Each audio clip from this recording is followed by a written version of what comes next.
Without question, the 21st century is a century in which the demand for reparations and reparatory justice is being and will continue to be undertaken by people of African descent all over the world.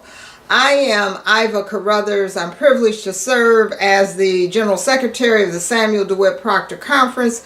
We are a faith-based justice organization of leaders, lay, and clergy.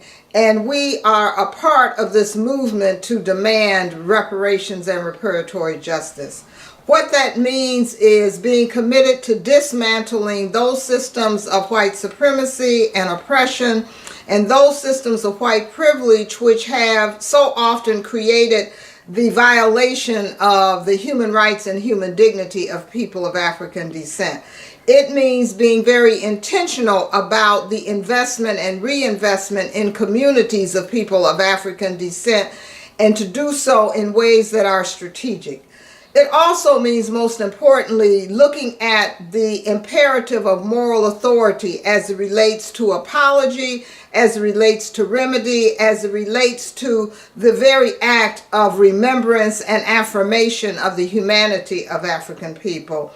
And most shortly, it includes financial compensation as a mode of remedy, as a mode of affirming and sealing reparations and reparatory justice to those individuals and collectives who have been violated and whose heirs have been so violated under the definitions of crimes against humanity.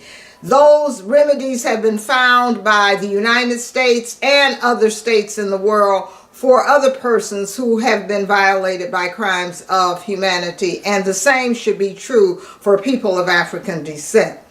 The United Nations has declared this to be the decade for people of African descent, in fact, the International Decade for People of African Descent, and all over the world we are collaborating and finding ways to reweave our story, to retell our story, and to make this demand for reparations. In 2018, in the United States, many have descended upon Memphis to commemorate the assassination of the Reverend Dr. Martin Luther King and what he meant for the legacy of not only this nation, but of the world. Many want to reduce him to a prophetic preacher who pronounced, "I have a dream and I've been to the mountaintop." But I want us to be reminded that in his classic work, Why We Can't Wait, he also said that there was not any amount of gold who could or which could compensate us for the horrific exploitation that we have experienced as African people, but that a price could be identified and paid for our unpaid labor in this country.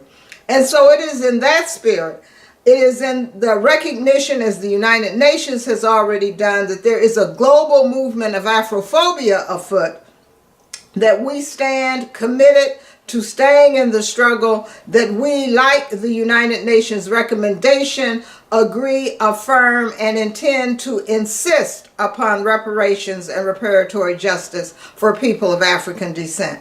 Thank you. Ashe.